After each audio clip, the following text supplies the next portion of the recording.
It's Monday on Your View. Welcome to the show. I am Mariah Afolabi Brown. As always, I have the ladies with me. Takbe Mako Dige. How you doing? So what's the story about this outfit that everybody's talking about? Made in Nigeria. Wow. And that's corporate wears. Corporate wear, something we should be proud of, because at first everybody assumes it's probably from Turkey or some other imported outfit, and it actually is made in Nigeria. And we must encourage Nigerians to patronize made in Nigeria outfits, because there are many people. Look, you know what's interesting? About 5 years ago, when this conversation started, let us start doing Nigeria. When the whole new conversation narrative, like, let us wear Nigeria, eat Nigeria, it seemed so far-fetched. But 5 years, 10 years down the line, we are seeing that people are actually doing stuff, and it's great. Despite the challenging landscape of Nigeria, people are making it work. So my weekend was very, very boring. I did not drive. Immediately I packed my car on Friday. I have not driven until this morning. I said I've driven enough to last me 1 week. So I took a break all through the weekend. But I watched Die Hard 4 yesterday, and it was super interesting. Like, you see a movie of 2007, and it's still very engaging. Like, very old movie, but it was still really nice. Was it Bruce Willis again? It's the same Bruce Willis. Just do something that is timeless, you know, do something that people will watch 10 years, 20 years, and they'll still enjoy watching it, or relevant, you know, be relevant in your goals and all of that. How you doing, Mariam? I'm doing I love great. your outfit. Thank I think you it's so very beautiful. much. Yeah, the ladies of the TVC wardrobe are doing really good. Ah, this is the wardrobe? Thanks to them. Yeah. But everyone's looking quite lovely today. You too. It's also TVC wardrobe. Yeah, Umi and Ramota, they are really, really on point these days. How you doing? I'm doing great. I'm amazing. The dolphins? No, not the dolphins. The vultures. The vultures are well. The vultures would actually need much more of your support. Okay. Please save them. What would you like us to do? Tell us. I would like for you to talk about vultures more. I would like for you to have that conversation with people, because every day I meet people and they're hearing about the vultures and the role that they play in our environment for the first time ever. Like, really? I just thought it's something that, like, they're a nuisance. We have to just do away with them. Right, so let's make it a topic. Let's find a day. We'll talk to the producers. Let's make it, today we're talking about vultures, and we'll hope you come as a guest, and we'll have the full conversation. Yeah, let's talk about, take pictures, let's talk about a doll, what doll? Dolphins. Yeah, let's do a whole 360 on them. Yeah, that would be nice. And maybe in time with my book as well, because it's all about vultures. Oh, lovely, lovely. We love that. How you doing, Obiajulu? I'm doing amazing. We bless God. You look lovely. I had day, thank you. TVC wardrobe as well. Yeah, they're really hooking us up. Yeah. So I did a job all through yesterday. It was a TV commercial. Yay. So I haven't done auditions in a long while because the stress of auditions. So this particular one, the agent sent it to me. I said, BC, just try. So it was something easy. They sent me the script, enacted. My daughter was home, so I did it on TikTok. That was how I even gave birth to my Mama. So I did it on TikTok and I sent it. And then I was shocked when he called me that you have been picked for the job. It was a TV commercial, and I shot yesterday, and it was fun. We're going to see you on TV commercials. And the money is actually bigger than acting. Imagine so that. Just a few seconds and... Oh, man, we love it. Well done. Yeah. We need more of that. Yeah. So what are you going to get me? When the money comes, I'll take you guys is she an out. agent? No. You don't take me. You want something? Yes. We'll talk about it. How are you doing? I'm doing well. I tell you, I'm having parties back here. Yes. Like last weekend. A new friend of mine invited me to her birthday party. This nice exclusive club on an island. Some people things are happening in this country. Telling you. So just enter a place and want to this like in Lagos. Is this Lagos? Am I still in Lagos? But it was nice, it was fun. I met new people. I saw I met you there. Yeah, I saw the pictures. He said, we're not happy with you. He called us girls. Are you not girls? I said, no, we're ladies, we're ladies of your view. So he said that he would love to definitely come back. But it was a nice company, met new friends. I met a lady that had no idea. Has never seen the show. And it was just refreshing.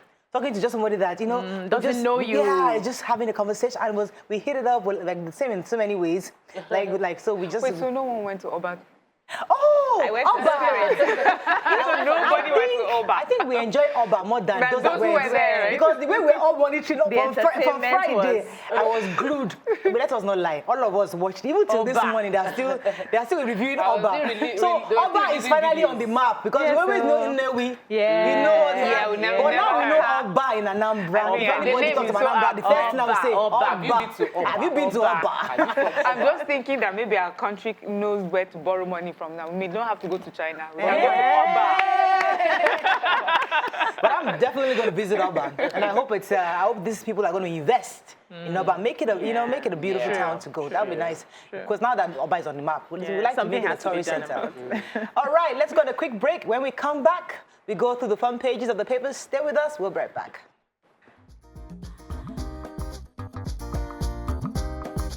Stay tuned. Your View will be right back. All right, start with the nation. States repayment of $2.1 billion threatens workers' wages. Investors stake 5.8 billion naira on banks in dividend rush. Insecurity, Ibadan Oba's council fault Makinde. Lagos APC council poll candidates get flag. Banditry presidency knocks Kuka over claims. All right, which story are we taking? Okay, let me take a major headline. Yes. So we know that the bailout that was given to the states and it's been announced that this was after the NEC meeting on Thursday, that payments will soon start being made by the states. And the states are a bit worried because they feel that in starting these repayments, it would affect their ability to pay salaries. And these bailouts were actually taken for that purpose, to be able to pay salaries. And now they've asked for a sort of a facility, they call it a bridging facility, that gives them about 6 months.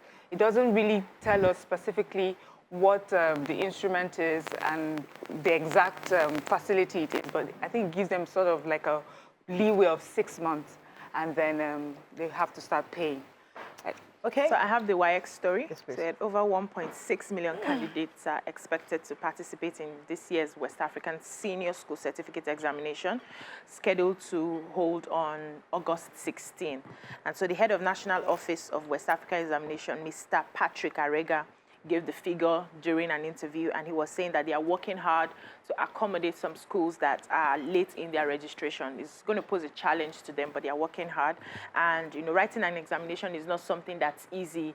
There would be a lot of challenges, but they are working to ensure with, the COVID-19 around the corner, we have the cases of insecurity. They're also working hard to ensure that the examiners and the guides for that exams are, they are protected during the examinations, and also that people who are coming in thinking they can do exam malpractice and get away with it, they have technology now to fish them out. Right. So basically, okay, one more story, Nation. I was taking the local government story. I think we need to raise awareness of every Lagosian to the fact that local government election will be this weekend.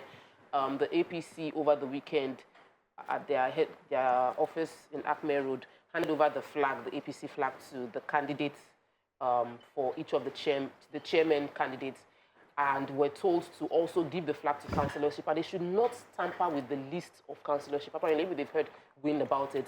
They were also all instructed that the election should be peaceful. They shouldn't do anything that would disrupt the trust and the process of election. Everybody should sensitize their wards within their environment and ensure the election process is peaceful. But I want to sensitize every Lagosian to get involved in the electioneering process. The election will be this weekend. Check out the candidates and make at least I know the one in Koshofe. Is it the Samiat or something? Another. So, but we don't see the other parties. I've not seen their flyers. It's in that. It's only the Samiat. APC to APC. Okay, the Punch. Buhari's aid defends rejection. NBA others say resolution illegal and selfish.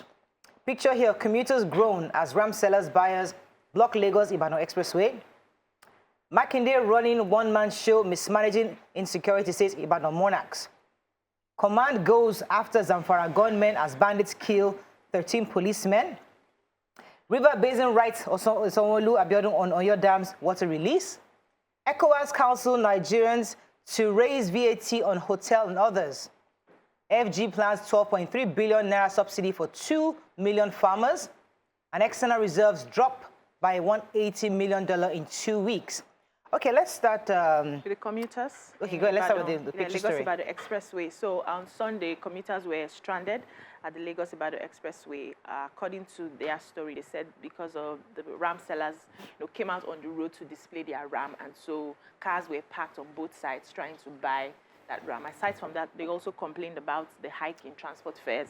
They said a journey from Lagos to Ibadan that normally takes them 2,000 was now 3,000 to 5,000 naira. Wow. From Lagos to Warri, that usually was 5,000, was now 8,000 naira.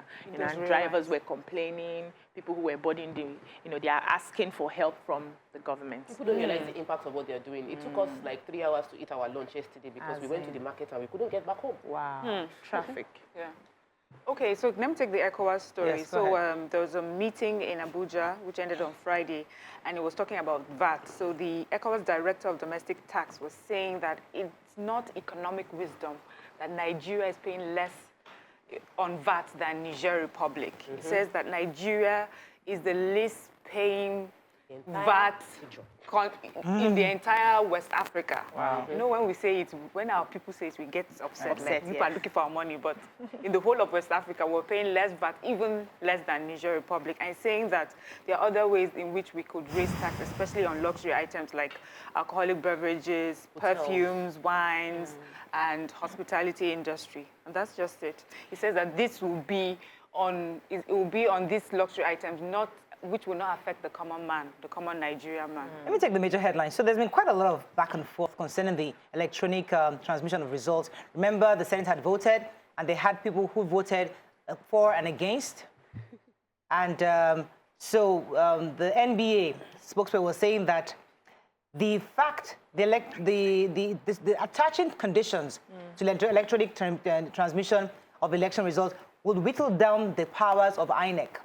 Although others had defended the Senate, like the special advisor to the president on political matters, Babafemi Ojudu, saying that the issues raised by the lawmakers should be considered. I mean, and especially the fact that the House was specific, saying that the reason why they voted against it was not because they are against transmission of results electronically, but they're saying because right now we're not ready. If NCC is telling us only 50% of polling units can transmit results appropriately, then it's wrong for us to disenfranchise 50% of others, and not for them it's not time for us to do it.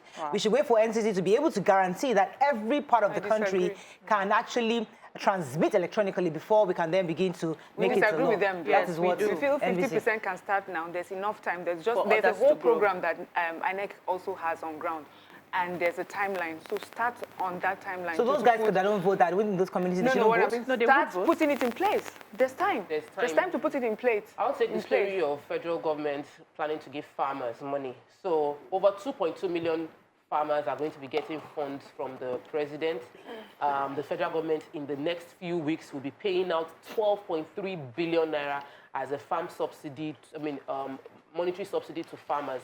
They said that about 1.2 million farmers will be getting a lot soon. They've been verified. Their BVN has been verified. They also have a Nigerian interbank settlement system, which has also verified their location and their business to be sure these people are truly farmers and they'll be getting the funds sent into their accounts. I hope we have like a KPI to measure what the money will be used for over time. Okay, let's go to a quick break. When we come back, we'll continue with the review. Stay with us. We'll be right back.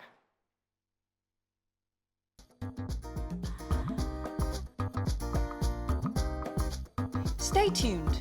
Your View will be right back.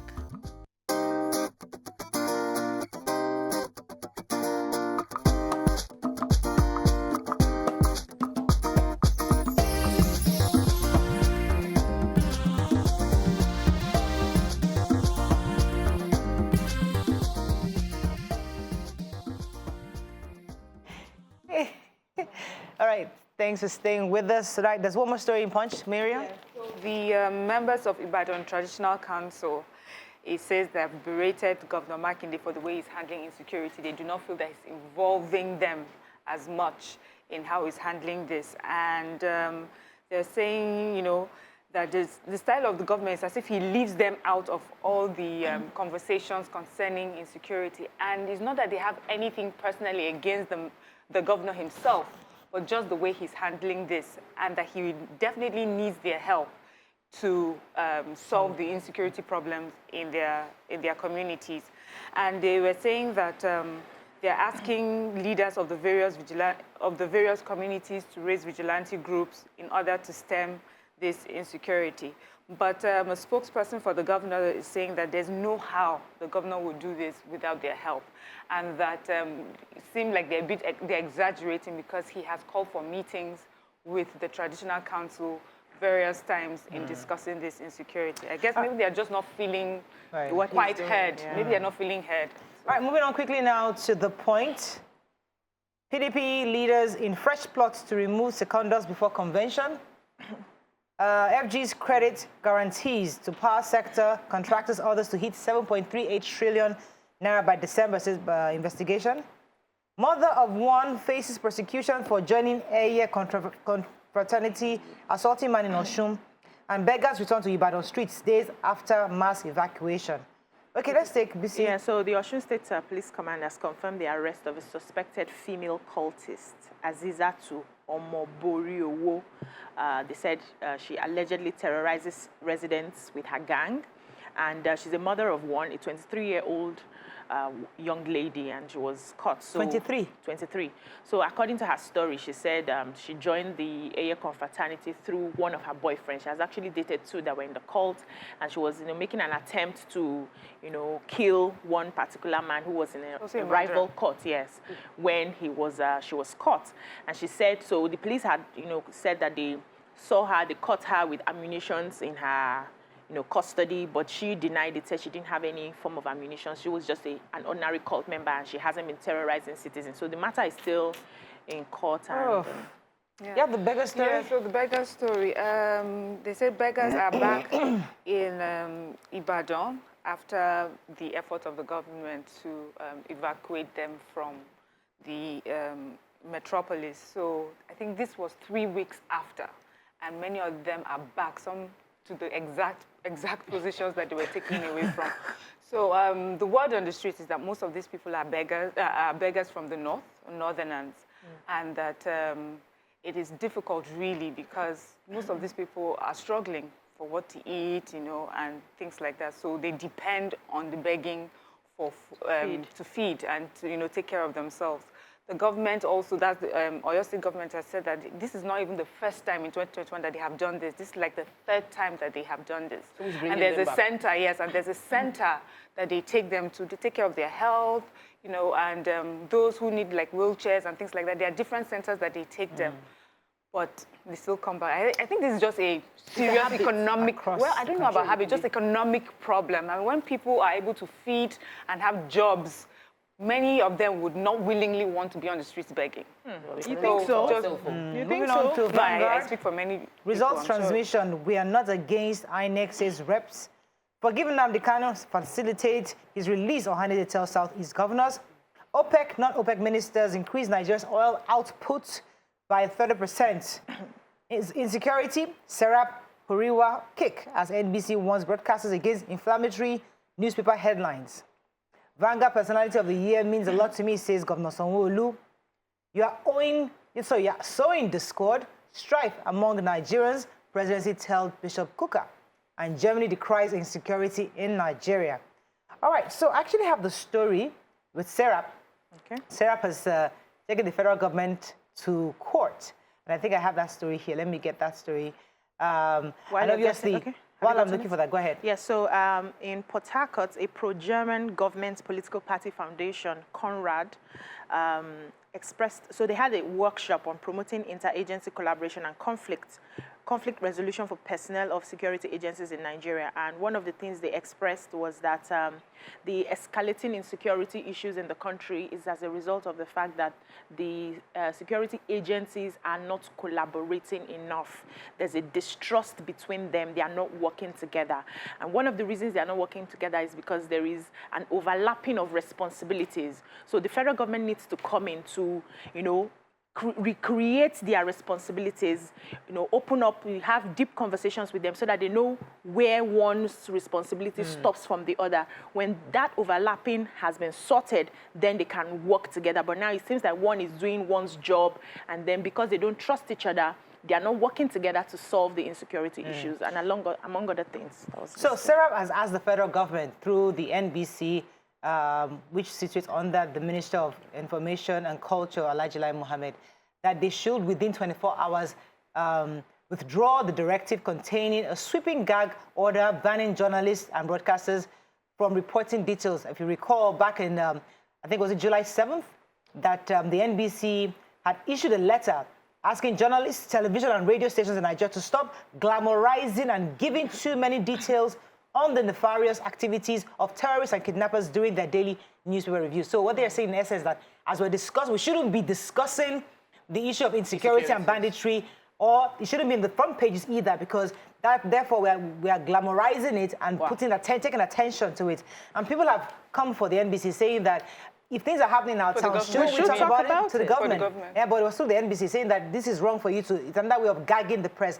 And then we link it up to other things that are doing. We have the Press Council bill, we have so many other factors, and everything just coming into play. Like, it's just like a deliberate attempt to totally silence the voice of the people. Let me take the OPEC story. So the Organization of Petroleum Exporting Countries, OPEC, and even non-OPEC member ministers had a meeting, and due to the response and recovery from COVID, because due to COVID, there was a major drop in oil prices, and then all OPEC members had to shrink their production. Now there's been improvement in demand for oil, and the value for crude has gone up. So it's been permitted that the output should be raised by 30%. This will be very good for Nigeria, because our budget already was considering the previous output. So in 2022, our budget should see better cash flow coming into our country, even though we know that the long-term solution to our economic crisis isn't through oil. That's not going to be the solution, but we're still okay with this. All right. Let's move on directly to Daily Sun. Presidency knocks Bishop Kukah hard. Kanu Ohaneze groups in UK march against Igbo genocide July 24th. 36 state bishops invoke God's presence for peace and unity. Low local government autonomy can curb insecurity, say stakeholders. 17 killed, 2 injured in Osun, Lagos crashes. I'm at a loss on which story to take, so I think I should just Who has a major headline on Bishop Kukah? Who has a Kukah story? She has a Kukah story. So let me take the 16 that died in Osun road accident. So they said about 16 people lost their lives to 2 separate accidents. One happened in Etu Ijesha, Ilesha Highway, Saturday evening. Another happened on Bogon Oshobo Expressway. So the one that happened in Etu Ijesha, Ilesha Highway, said that I think it happened by 5:40 p.m. Powerline area. They said 4 males, 4 females, and 6 children were killed. They died instantly. And the accident involved 18 passengers in a hole. The bodies have been deposited in the morgue, and the road cleared to avoid gridlock on the highway. And they said that the way the accident happened, the Toyota collided with the Sienna, and the police received a distress call by 5:45 p.m. on Saturday evening about the accident. They're trying to clear the roads. By the time the police got there, they met dead bodies on the scene, and they have taken them to the morgue. So one of the things they said was the causes of these accidents is just due disobedience to road safety ordinances by motorists. They are not paying attention to roads and all of that. So he didn't mention this time around that there was maybe loss of control. Right. So I don't even understand what that road disobedience means right now. But okay, I have a story. Okay, so the story is how local government autonomy can curb insecurity. Right. So stakeholders across all sectors, many of them include Chairman, Senate Committee on Rules and Business, Nigerian Union of Teachers, and so many others. They had this meeting virtually, and really they're just asking the National Assembly and the State Houses of Assembly to intensify efforts in ensuring full local government autonomy in the ongoing constitution amendment process. Okay. And they're saying that if there's local government autonomy, it will combat high level of insecurity, poor education funding at the primary level, poor health infrastructure will be catered for. It will enable substantive administration. It will take governance closer to the people for improved service delivery, all the things that we know and, you know, always talk about. And so they're saying it's important to have local government autonomy. Right. Let me take the major headlines. So the presidency, speaking through the senior special assistant for media publicity, Malam Garba Shehu, that it takes a warped mind for a critic to believe that it is ethnicity and religion that is playing a role in the challenges facing this country. Speaking concerning the statement by Bishop Kukah concerning the insecurity and how churches. It's affecting a lot of churches. Let me situate it, Sokwe. So Bishop Kuka attended a virtual presentation to Tom Lantos Human Rights Commission in DC, where he was saying that according to that's where he was making those statements. And so I said the story last week as well. You mentioned the fact that a lot of churches, the bishops the religious leaders that got kidnapped, the school that got kidnapped recently was also a Christian school where the children were kidnapped. So the president is now replying that it is not, what he's saying was wrong. This is beyond religion. This is beyond religion or ethnicity. This is a major crisis, and they are generally knocking him for making such statements on an international platform, and that is dividing. It's divisive. It's a divisive comment. All right. I think that's all we can take on Front Page Review. When we return, we'll discuss our hot topics. Stay with us. We'll be right back.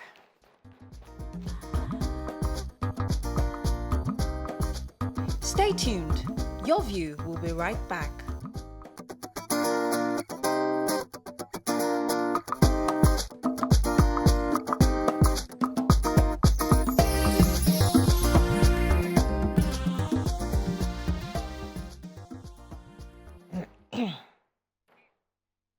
Thanks for staying with us. So, if you're in Lagos last week Friday, you would have experienced something called heavy rainfall that caused severe flooding in many parts of Lagos metropolis. This flood led to the loss of valuable properties, with many Lagos residents still counting their losses as of this morning.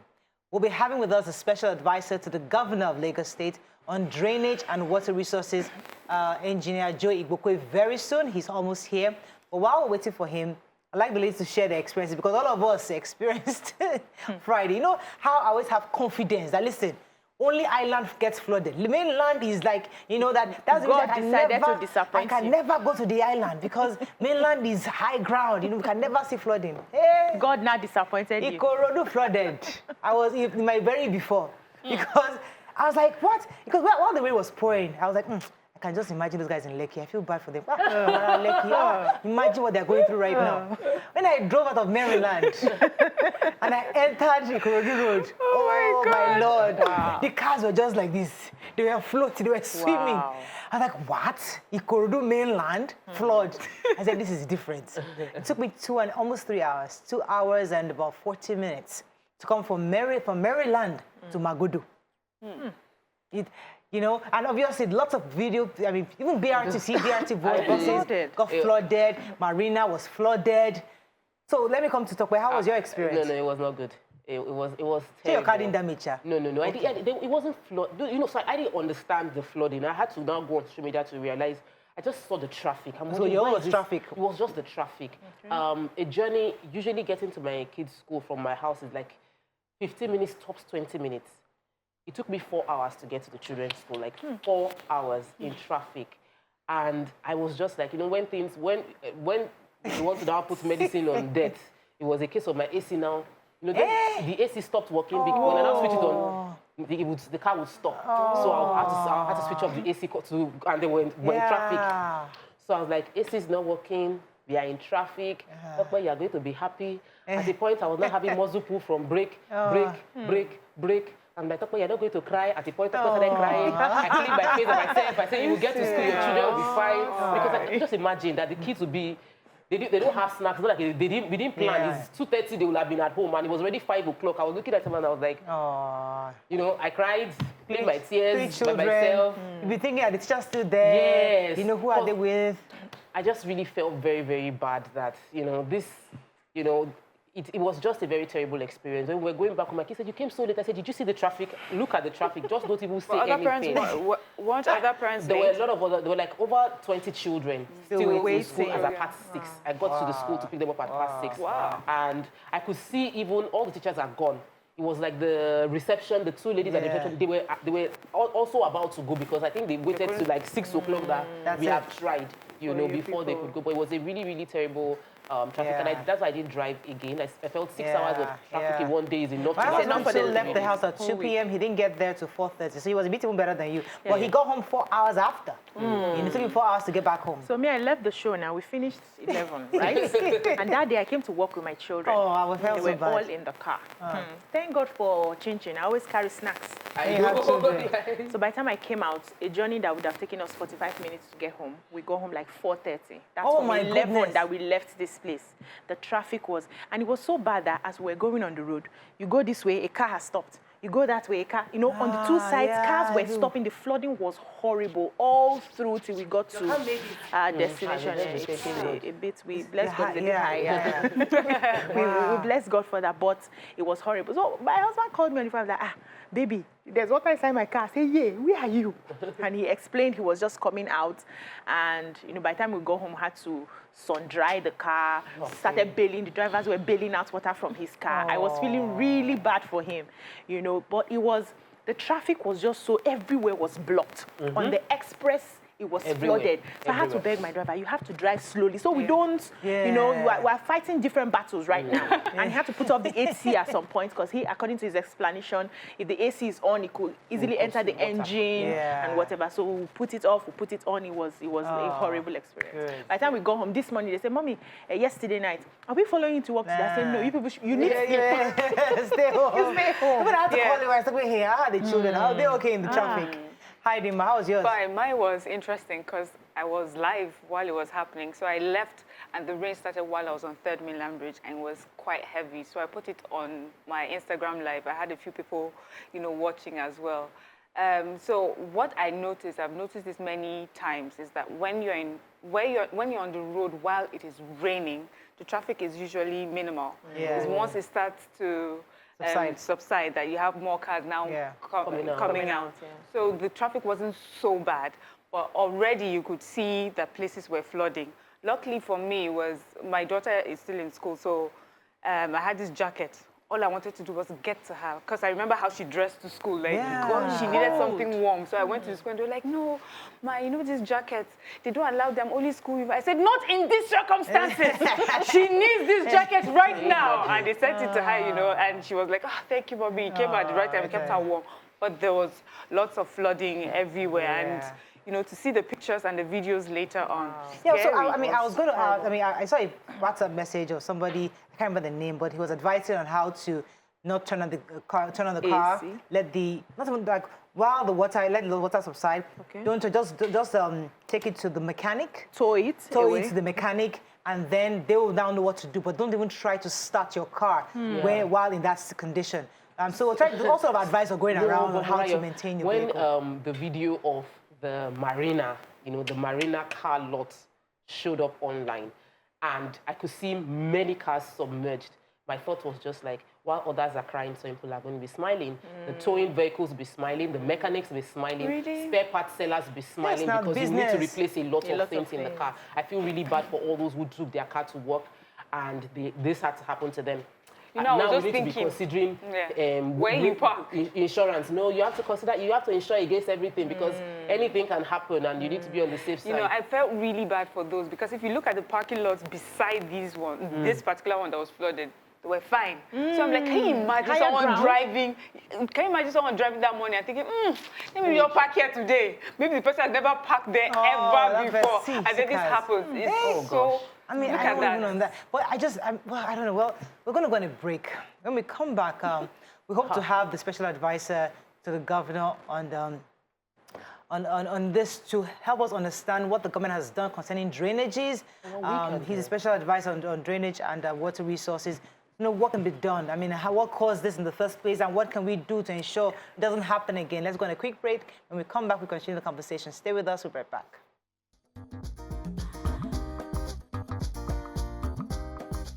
Stay tuned. Your View will be right back.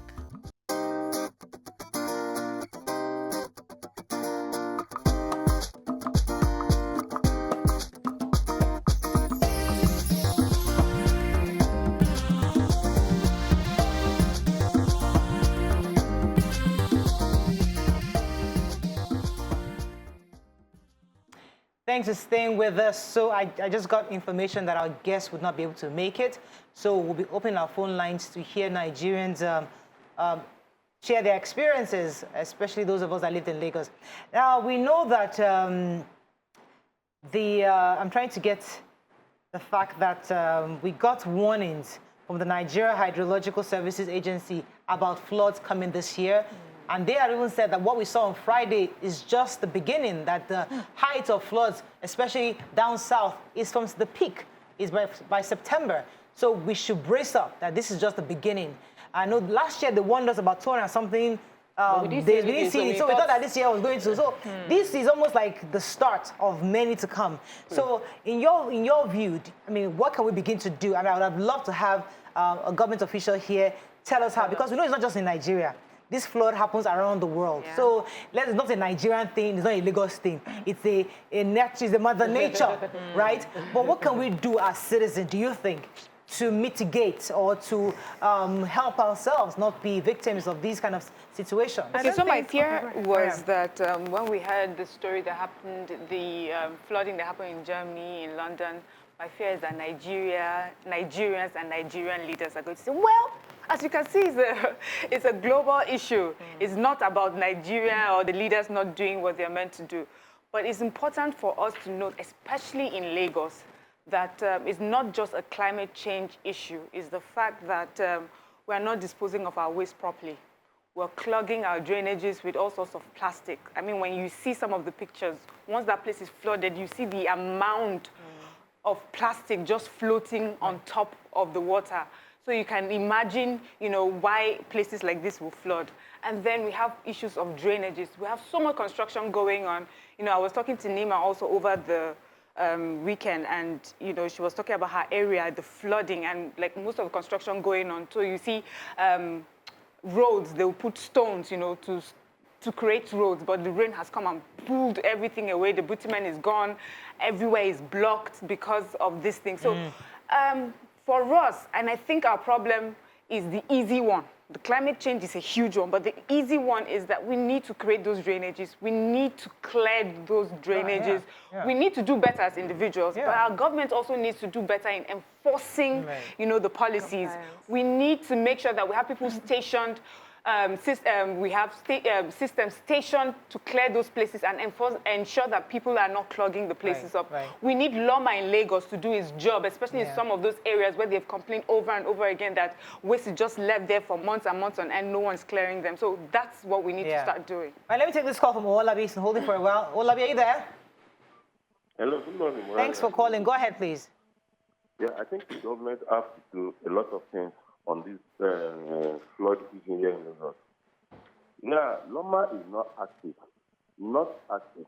As for my estate now, okay, you coming once in a month is not ideal. And you came at the end of the day, starting to play 2005.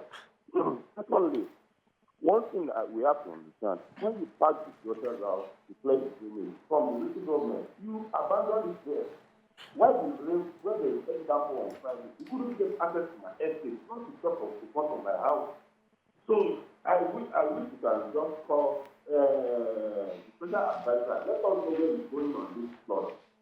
It's really getting out of hand there in Lagos. Right. Thank you. It's a global issue.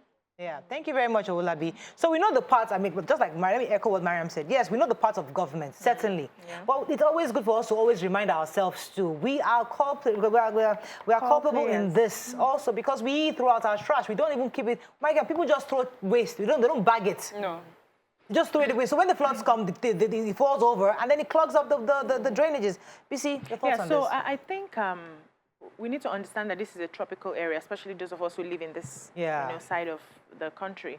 And there's nothing we can do about natural occurrences like the flood. They've told us right now that the dams will be opening very soon so that they don't, burst open. So they have to release water. So we should be expecting, especially in September, more floodings to happen. And one of the things I notice is the drainages are beginning to work. So we're not seeing as much, but they are working because immediately after the rains, if you go around now, you don't see water anymore. It goes. So if the drainages aren't working, you will still have water till today. Right. But the waters, immediately the rains stop, and the flooding, for a few hours, they just drain away. So government needs to give us more drainages. Government needs to pay attention to drainage system so that when the floods come, we can't avoid the flooding. But when it comes, once the rain stops, it just goes away and we can go back to our normal lives. And also, Miriam has also mentioned that we need to play our own part by making sure that we dispose our waste properly. But in terms of avoiding flood, I think we should just prepare our hearts for it. It will come. This is the season. Let me take this call from Chief Bright from Owerri. Good morning, sir. Are you there? Good morning. Good morning, sir. You're live. Go ahead, please. Yes, I'm Chief Bright. I'm from Owerri, Imo State. Yes, go ahead. You're live. Yeah, I want to first and foremost commend you here in Imo State, Owerri in particular. We enjoy your program. I'm a first-time caller today. Wow. So, what do we do? How can we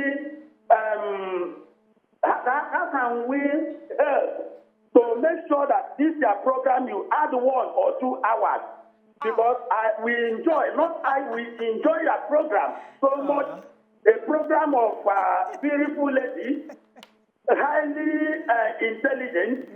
So what do we do? Tell me just now. I am talking. Keep it up. I love you so much. Thank you very much. Just write to our CEO and add money to it. We'll do 5 hours for you, sir. All right, so coming let's to you. talk about the fact that Lagos, like right from when I was in primary school, I was told that Lagos is largely below sea level. Like that was a norm. We were taught that most of Lagos is below sea level, which means that if anything happens, a lot of Lagos will get flooded naturally. Number 2, over time, climate change has eroded most of Bar Beach. Because I remember when I used to go to Bar Beach, like when you, from the road, you're still walking like a kilometer before you get to where there is water, and then you descend beneath to get to where there is water. And I see Bar Beach now, like I see the water just by the tide road. But there's Atlantic. And over time, that's like reclaiming land. So we already know that naturally Lagos is under threat of being overtaken by water. Then compounded with the issue of our lack of planning effectively for the challenges we know we'll face, now puts Lagosians at that crossroad of how unfortunate can we be that we're in this place at this time. So I think that we cannot, targeting this issue would involve multifaceted solutions to the problem, and it must be done concurrently at the same time. Okay, let me take this call from Dipo from Idimu. Are you there? Yes. You're live. Go ahead, sir. Thank you very much. Yes, sir. I think the problem in Lagos State now is overwhelmed by this 52 local government we have. This local government cannot do anything, and the state government cannot do much. Hello, Dipo? Hello? Oh, I really wanted to hear his point. So I was saying something about the roads. Whenever we're clearing drainages within Lagos, we see it all the time.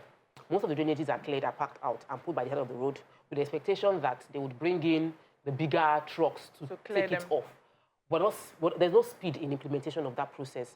I know for a fact that there are places in the past, last week, that I drove past and they did not pack those things. And with the rain that just happened, everything is back into the drainages. So it must, all hands must be on deck. Yeah. Everybody from the local government level, it must work together. If not, we will not see much. It will just get worse. From reviewing the videos that we've seen and where the flooding came. So, for example, the parking lots in Marina, what can be done to raise it? Is it government's responsibility? Is it the park owners? What do you do to ensure that that place, yes, flooding will happen, but you put enough drainages? Because now we've seen the spots where can be easily flooded. Can we begin to have a plan towards ensuring that next time this flood happens, maybe next month, we do something, either make bigger drainages or raise some of these places for something that can be done as is happening. Right. That particular lot, as I mentioned earlier when we were talking, is that in between other lots that were not flooded. So obviously there's a drainage issue concerning that. So something has to be done. You cannot, there's some things that you don't have to wait a month or a week. You do it just immediately. But I think what is what's so problematic about ours is that we talk about this every year. You know, we even laugh amongst ourselves when we say, oh, is the time of the year again? Is the same story? In fact, this morning, when they were showing all the videos and things, the TV stations even repeat the pictures and the videos from many years before. Because it's just the same thing, the same information. People are even say, are you sure it's this year? This looks like the car from last year. Because the same thing. And honestly, we do not see any improvement. I don't know where BC saw her own improved drainages. Kudos on you, but the water's left. I know, but I'm just saying that for many of us, it's just the same issue. The same Okay, I think we still have the flooded. colors. The same areas were flooded. Another thing, it could just be that the water was not as much. If it was 2 to 3 days water, it would have not. Okay, let me take this call from Joel. Joel, are you there? Hello, good morning. You're live. Go ahead, please. Yeah, good morning. Good morning, Moriah. Good morning, Tope, and the crew. Morning. My name is Joel from Odogunyan in Ikorodu, Lagos. Okay. Yeah, I'm a big fan of the show. Thank you, sir. This is my first time calling. Welcome to the show. So I want to comment concerning the flood situation in Lagos. I believe the major problem, we Nigerians are the problem of Nigeria. So I think the people on the LCDAs at the local level should really enforce. People are really dumping refuse in drainages across the state. And Lawmakers should stop sweeping. They should reduce the way they sweep. They should concentrate more on those drainages. If during the dry season they concentrate on clearing all these drainages, even if there's flood, it will be reduced. But they keep sweeping and sweeping as if they are sweeping the houses. The public space, they should focus more. Flood is a problem in Lagos. Thank you. Let me come back to Miriam. I'll come to you, but let me come because I know you're into environmental sustainability and all that. And I mean, everybody has a role to play. Yeah. I mean, so how can we bring the idea of recycling in this? What can we do, in your view? What must we do to support the government? Because the government can't do it alone. There has to be somebody, industries, manufacturers have to come and say, okay, I can use this waste. I can do something with this plastic. I can do something. What can we do to support government? So I think first thing, what I notice is that we must stop making it an Oyinbo culture thing. And then find our local language and make it accessible. The language has to be accessible to Nigerians. I think Nigerians understand it, but when we talk about environmental sustainability, all of a sudden, these English-speaking people will just come out. So it's none of my business. But if we find local ways to educate them, to let them understand what you're doing, how it will eventually affect you, your farms, the flooding will eventually affect where you stay in your local languages. And then the things that you can recycle that are local to you. So you already have paint buckets that you use. Many people use them for other things, you know. But if that language is not local and the issues and the methods, you know, and the solutions are not local to people, then it will seem like this is not something I should involve myself. Yeah, so there's something we do when you're building a place, especially when you're in Lagos. One of the things some of the landlords and developers do, I'm sure Tope will know this, is to ensure that they raise their homes or their compounds or their streets. They call it piling or something. Yeah, so they layer it with sand, granite and all of that, raise it way above so that when flooding and things like this happen, it doesn't get into the place. So there are some streets you go to with all this flooding that's happening, you don't see that water. That's what they need to do in that park. And I also need to say that I think our educational sector is not doing enough in terms of educating people on what they can do with waste. We have people who go to school who study all of these things. This is the time that we need their brain to tell us. All over the world, especially in Africa, people are beginning to find ways to use waste to generate gas, to generate electricity. Little places, or you put them in plastic buckets. If you go to YouTube, you see the videos, plastic buckets, and they can generate power for their own homes. So I'm not even waiting on government right now. People oppose this. Yes. Because governments are their priority so level. I think individuals also need to start. Don't wait for governments. We know governments tell you there are a lot of things. They are looking for money here and there. Find ways to use the waste around your place to create something. That way you can use it. I think Tope, remember when we went... Final thoughts, Tope, we have to run. My just a last comment would be that if everyone sweeps the front of their house, the street will be clean. So everybody take care of your immediate environment and then Right. We'll see improvement all around. That's all we can take on that. Let's go on a break. When we come back, move on to other topics. Stay with us. We'll be right back.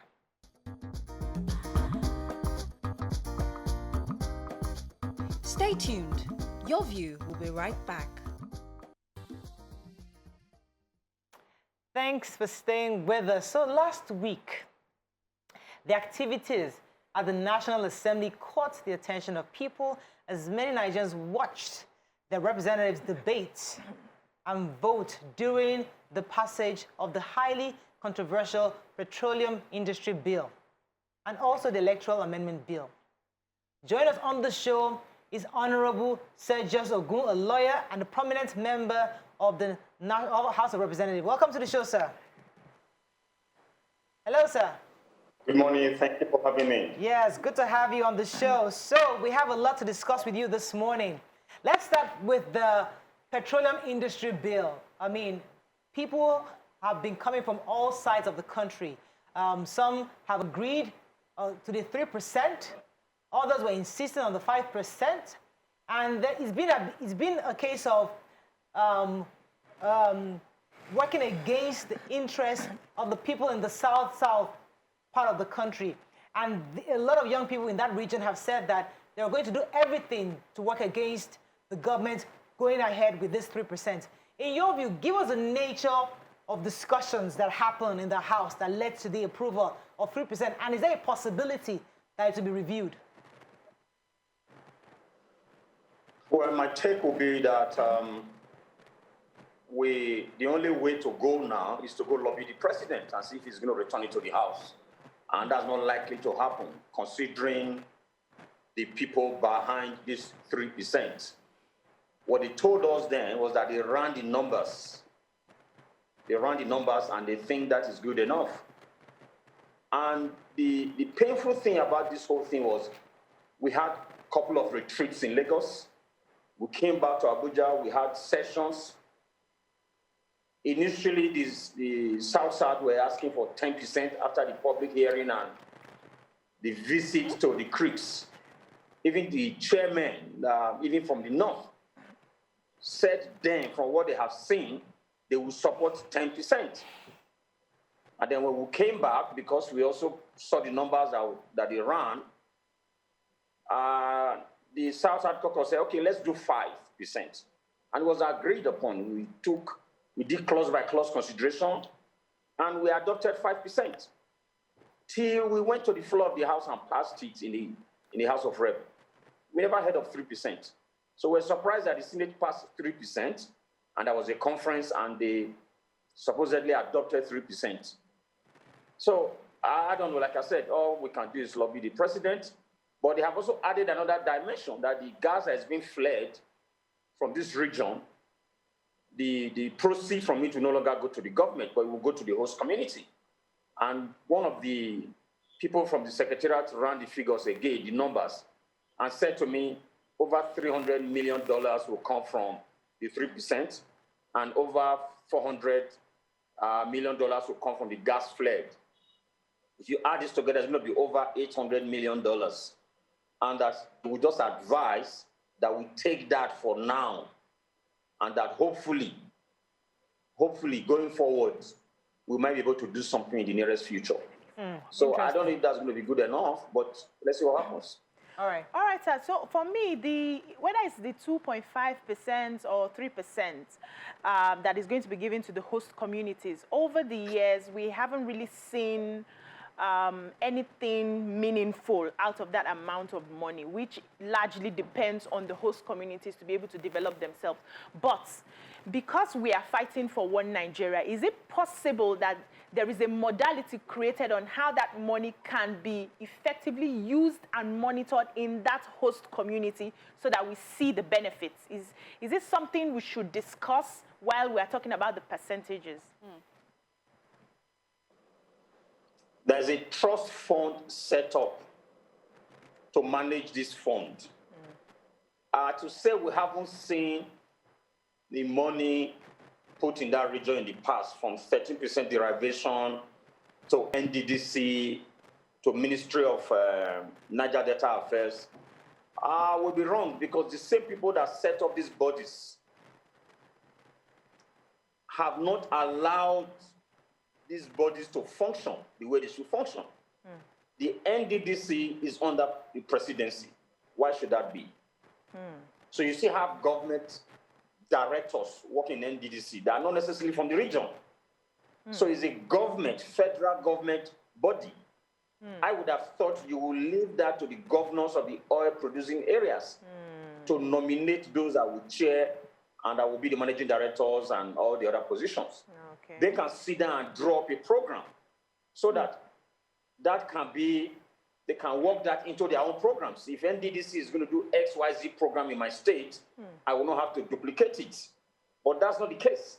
NDDC is under the presidency. Then you talk about the Ministry of Niger Delta Affairs. That ministry should have been in the Niger Delta, not in Abuja. Go there and check the directors there. How many Southerners are there? I mean, South people. The contracts are being carted away elsewhere. Same thing with NDDC. So now we have a trust fund to manage this fund, and this fund will be managed by the people from the community. So that's a good place to start. Right. Because the 13% derivation goes to the state. But what we are saying in this bill, the host community funds would be applied in the host community. It might not be Uhuru, it might not, the magic might not happen overnight. It will mean that at least whatever comes in will be spent in the community. All right, let me take a few more questions for you. Go ahead, Tokwe. Okay, so 2 quick questions. First, I don't understand, and I feel I'm knowledgeable enough to understand, how does it work? If the House of Representatives passed a particular percentage and the Senate changes it, the Senate has more power than House of Representatives, but what else is the solution that can be done if the two houses do not agree? Because obviously the House of Representatives has something else in mind and the Senate has passed something else. How else can this be resolved? Because now you're saying we should appeal to the president without having to appeal to the president. What are the legal frameworks when the two House of Assembly don't agree on something? There is a conference, usually when you have 2 bills like that passed by the chambers, and then when there are discrepancies, they set up a conference of equal numbers of both chambers, and they reconcile the differences. That's what happens. Then before the bill comes back to the House and you pass it and it goes for 3rd reading. So in this case, I think the House have done their bit, but let me correct you. The Senate doesn't have more power than the House of Rep. Okay. We are mimicking the American model. And if you look at that, the third person in the hierarchy in that country is the Speaker of the House of Representatives of Congress. As in America today is Nancy Pelosi. But they will tell you because the vice president in that country is the head of the Senate. That is why you don't have the Senate president there. But in the event that we disagree on anything, and we say, let's put it to vote, I'm sure you already know the answer. We are 360 in the House, while there are 109 in the Senate.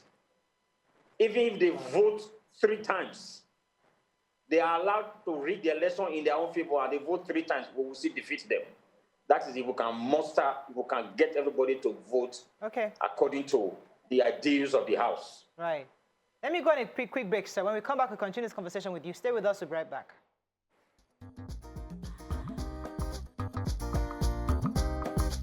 Stay tuned. Your View will be right back.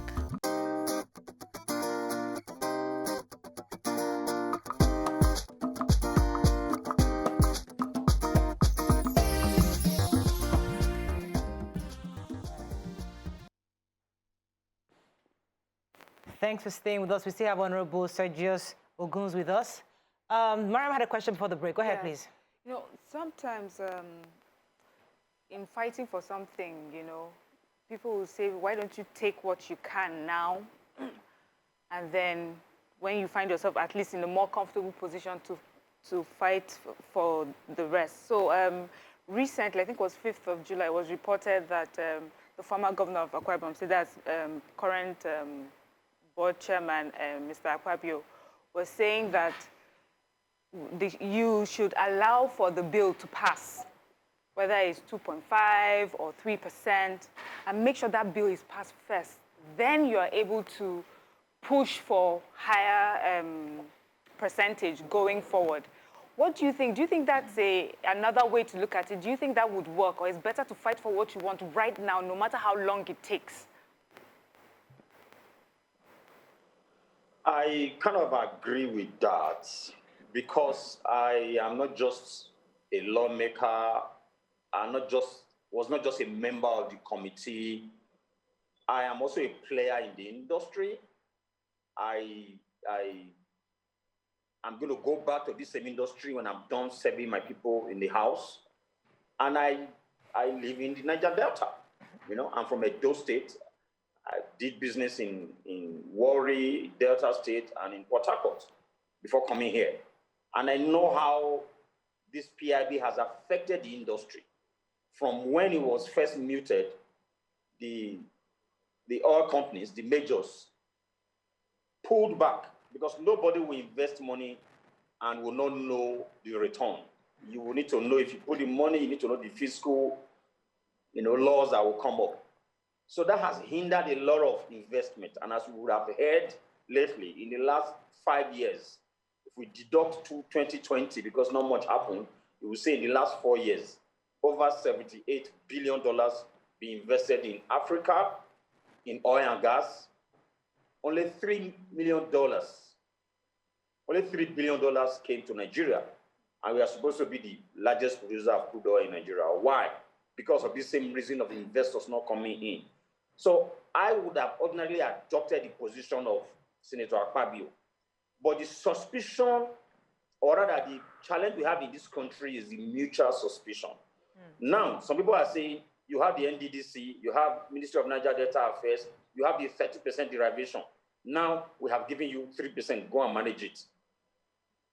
Tomorrow they will wake up and say, after all, if you crunch the figures, $800 million is enough money for those communities. Why are we even going to revisit this?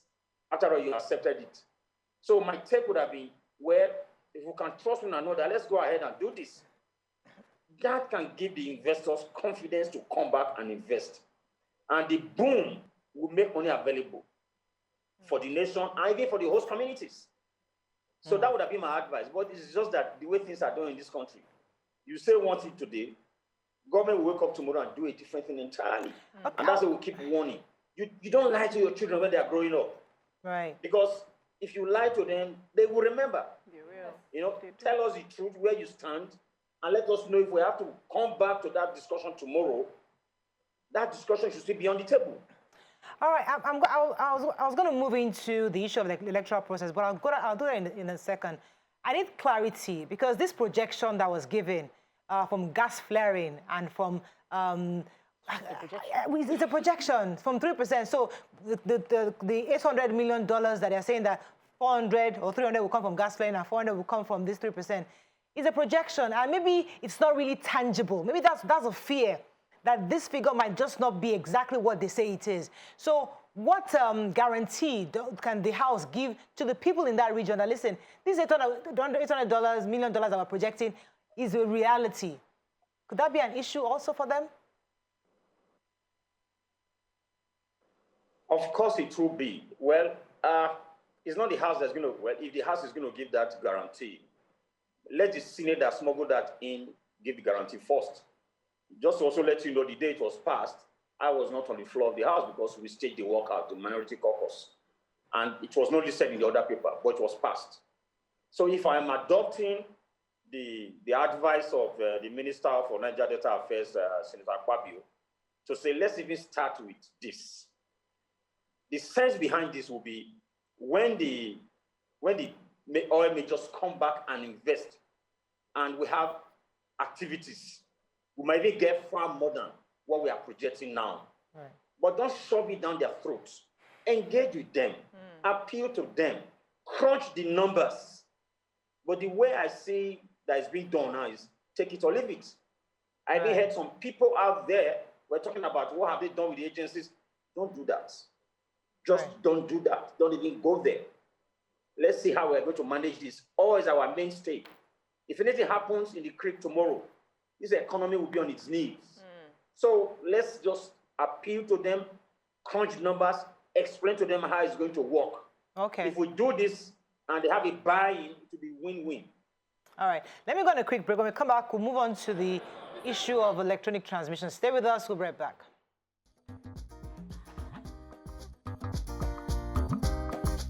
Stay tuned. Your View will be right back.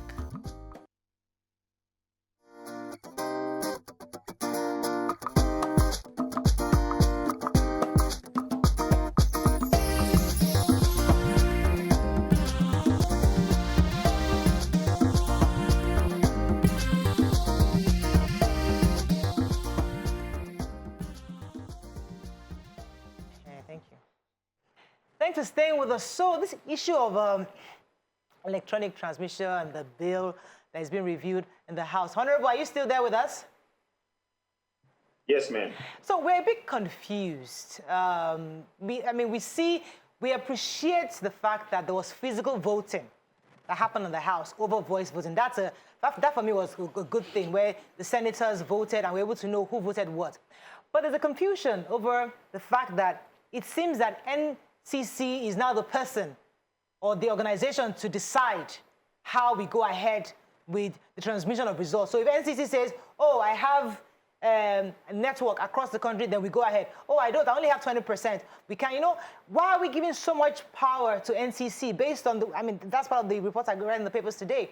Do you think that we are whittling down the power of INEC by depending on NCC to let us know how we can go ahead with the electronic transmission?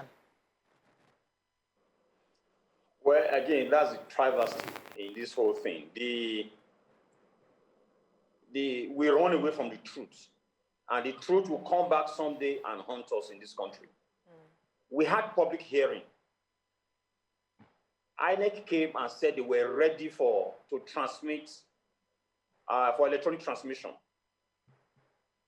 Then, because in certain quarters, there is this fear that they might not win the next election, and because they want to stay in power, they started manipulating this whole thing. How do you explain that the chairman in the Senate that recommended that INEC should be given the discretion to apply whatever works will get up on the floor of the Senate and vote against his own recommendation? And his explanation was that he got a superior explanation that you did not get when the entire stakeholders came, including NCC during the public hearing. The operators were all there. Nigerians were there, civil society were all there. You didn't get any superior advice before you put that recommendation forward. Then I'll quickly refer you to Senator Smart Adeyemi, who claimed that he won the election in Kogi, that it was when they moved the ballot papers, they were going to a collation center. That was when Senator Dino Melaye connived with INEC people. They stopped by the bush side and adjusted the figures. That was how Dino won. That same man on the floor of the Senate won the case eventually against Dino. Anyway, that's why he's there now. Will vote against transmission of votes electronically. It doesn't make any sense.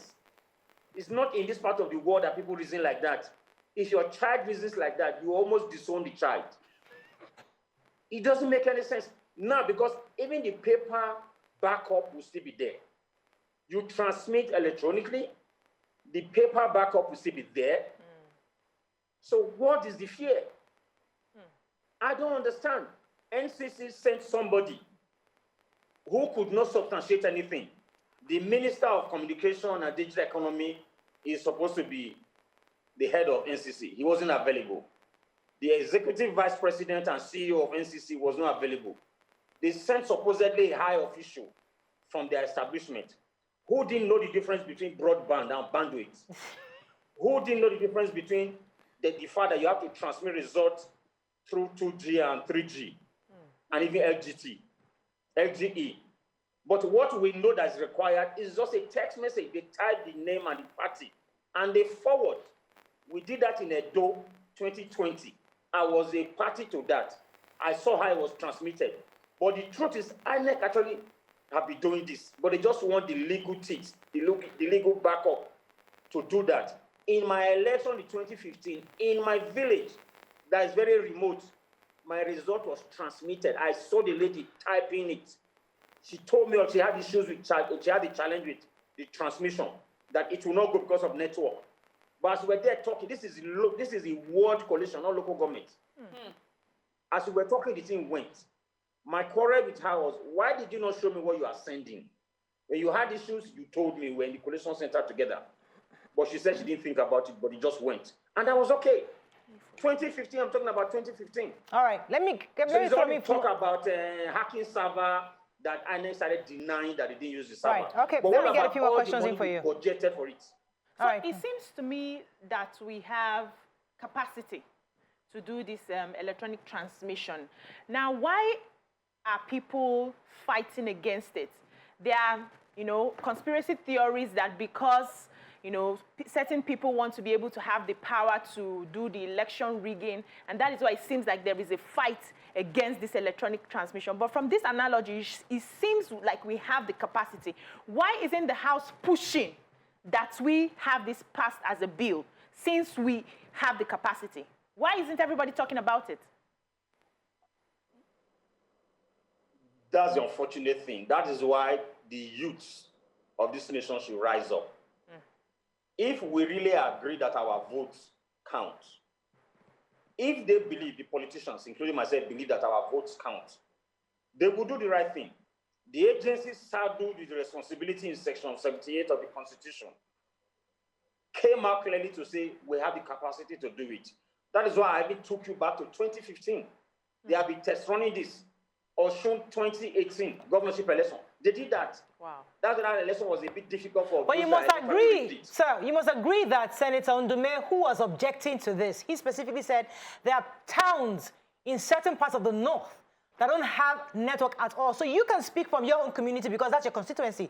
But should we then not consider the other parts of this country that may not have transmitters at all? That's not true. That's not correct. INEC said, even during the public hearing, their devices will catch any network around there. INEC said that. One of my colleagues from Borno said that there's no network in his village, that the bandits or the Boko Haram blew the towers, but that they get orange from Chad, orange network from Chad. But they can't. But that is network. And INEC already answered this, that they have devices that will catch any available network anywhere. In the 8th Assembly, I went for an oversight in Cross River State. We were in Bakassi. And then what came into my phone started roaming orange. When I'm not able to take a call, the voice message, they are speaking French. Somebody called me to say, where are you? I say, I'm in Calabar. But your phone, they are speaking French. I said, because they are roaming. The phone is roaming itself. So these guys, okay, now there's a senator you heard on the floor. They said there's no network in his village. This was a former governor from 1999 to 2007. No, not even that. He claimed there's no network, but it came out in the news now that the NYSC camp in that state is in his village.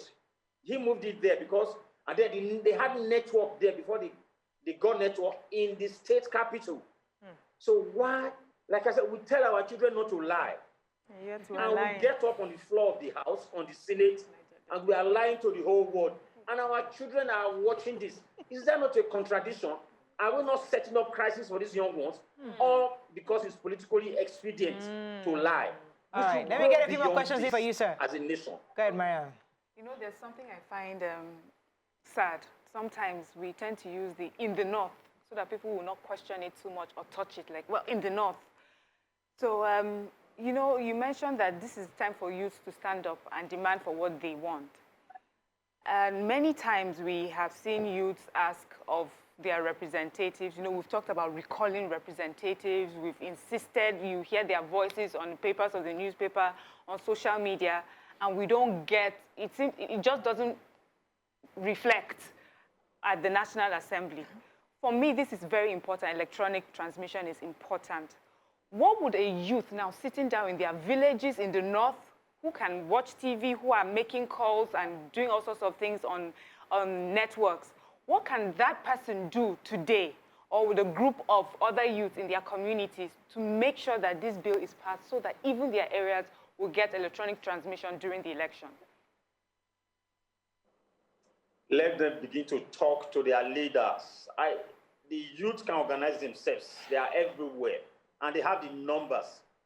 If they use this to send a strong message to the politicians, they are going to ignore them most likely. But by the time they vote them out, because even if you say you don't want to transmit electronically, and you go ahead and do manual and write whatever figures you want to write, who are those that escort the ballot papers? It's the same youth. Yes. Now, in the last election in 2019, Imo State, they killed people. We lost one of our colleagues in Oyo. One of my colleagues said he was almost killed in Cross River because of the collation center wahala. People go there to cause all manner of things. People are tampering with figures.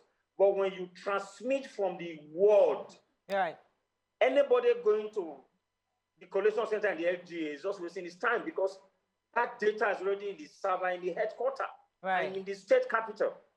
That's how it works.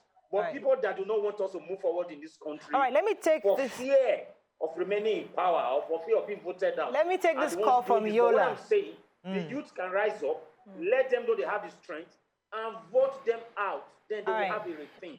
Let me take this call from Yola, sir, so that we can get our viewers in. Aminu, are you there? Yes, I'm there. Go ahead, please. Yeah, the gentleman in your studio is only trying to be emotional for no reason. Okay. Every politician, number one purpose for him to be inter-election is to win. So we must first and foremost understand that we are people, we must be honest to ourselves. Okay. Whether it is electronic, whether it is paper, whether it is anything, we should first and foremost be honest. Let's just be honest. Okay. The gentleman is saying the youth should rise up. Rise up for what? We should rise up for all honesty. That is the number one thing.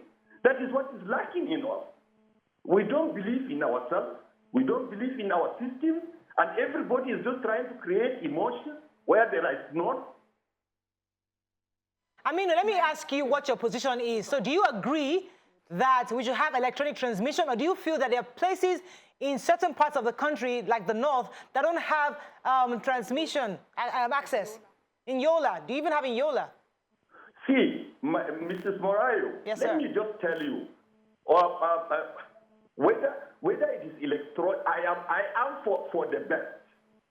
If electronic is the best, if it is electronic that is the best for us to get what we want, so be it.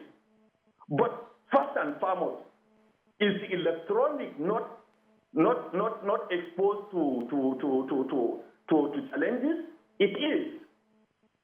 Who is to define that we are capable of doing it? Is it INEC? Yes. Is it NCC? Who is capable of deciding? Is it the network provider? So these are fundamental questions. They shouldn't drive us to emotions. Yeah. Thank you, Aminu. Let me come to the Honorable based on what Aminu is saying, because what I'm hearing Aminu is saying that even if we agree on an electronic, there are issues. It could be hacked. There are technical issues that could happen. So yes, we're saying blankets, just do transmission, but he's also saying he's also not infallible in different ways. Do you agree, Honorable? Then I'll come to Mariam. Oh, yeah. You vote with a paper. Your ballot paper is a paper that you put in the ballot box. Nobody is saying that we are going to discard that. Okay. So that one is still a document that is a backup. Right. Even if you have the server, what about the paper? Are they going to destroy the paper? The paper is still there. So the bill is not saying you should trash the manual and go ahead with the electronic. Both of them will be there. Right. So just to answer Aminu, I don't know what the sentiment or emotion is here. The people that should know INEC came out and say they have the capacity, the capability to do this.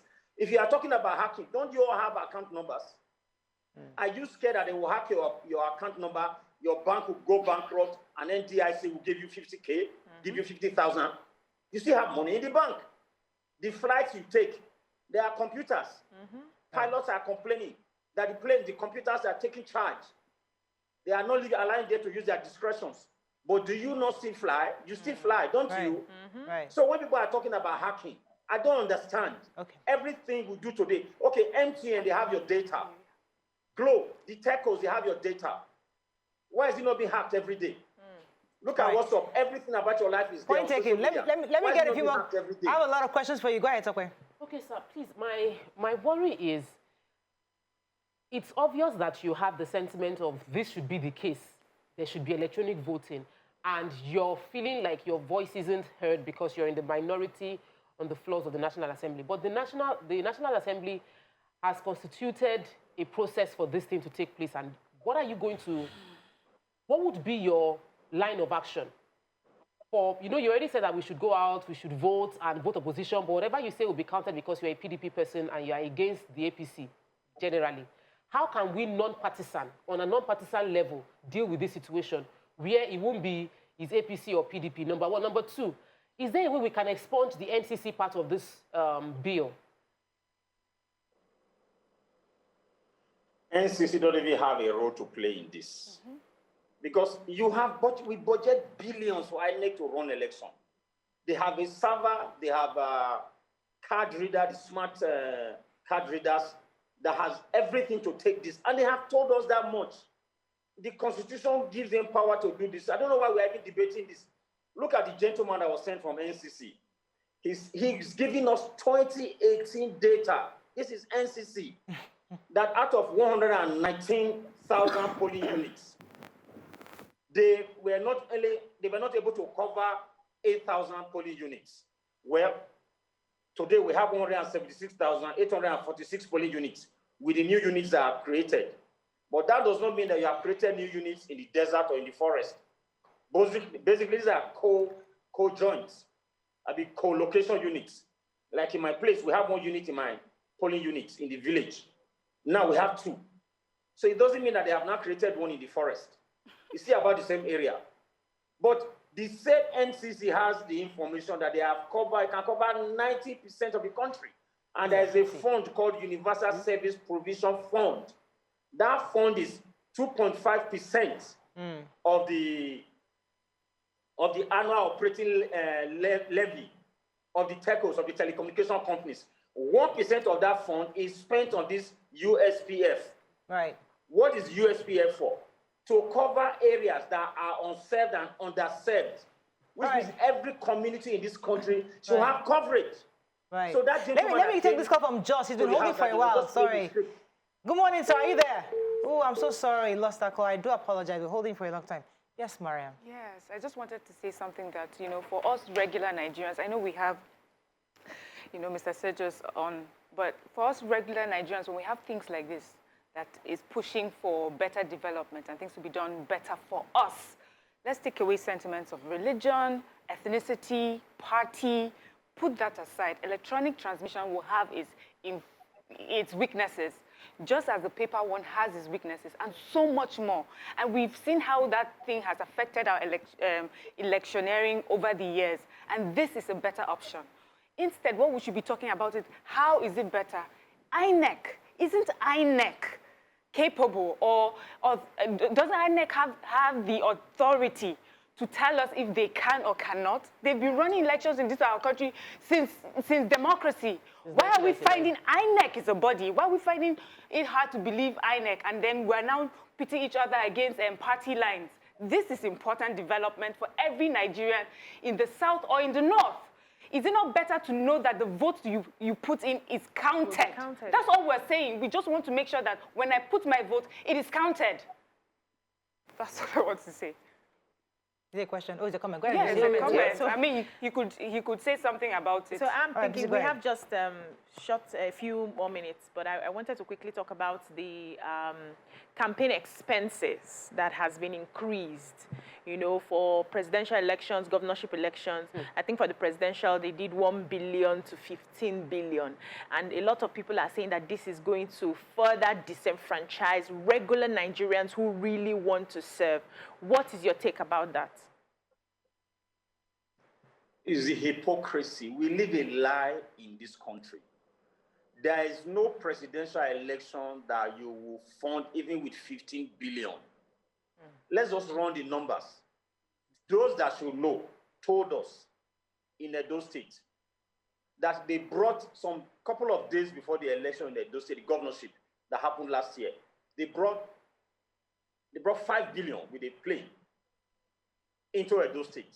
Then on the eve of the election, they brought another 3 billion with a helicopter. The party that brought that is just an attempt to rig the election. But I was telling a member of that party who should also know. He said to me, we even had far more than that number, that amount of money on ground before we asked for reinforcement. But yes, they lost the election.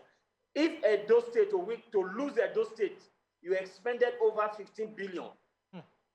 How much are you now going to spend for presidential election? Ask, let them tell you the truth. In Lagos, to get Lagos, I'm sure PDP in 2015 spent over 15 billion in Lagos alone. Jeez. Those that took Lagos outspent PDP to retain Lagos. So why are we lying to ourselves? Let's be honest for once. The politicians know this. Call the National Party chairman, let them tell you the truth. Now we saw the NCC guy on oath in the National Assembly, on the floor of the House of Reps, lying through his teeth on oath. Should such a guy not be charged today? Look, I am very sick of this system, and that's the truth. I am a businessman, and I'm thinking of going back to my business. Let's live the life of these people. They will lie and go and do confession, but there's God watching all of us. All right, this is not sentiment, this is not emotion. My life doesn't depend on politics, but we should call these people to order because they are ruining the future of our children. Okay. This is the only country we have. All right, thank you very much, Honorable Oguns. Well, thank you very much for joining us this morning. There's a lot of talking points on this, but we have to wrap up at this point. We've been speaking with Honorable Sergius Oguns, a lawyer and a prominent member of the House of Assembly. That's all we can take on the show today. We'll see you tomorrow. Bye for now.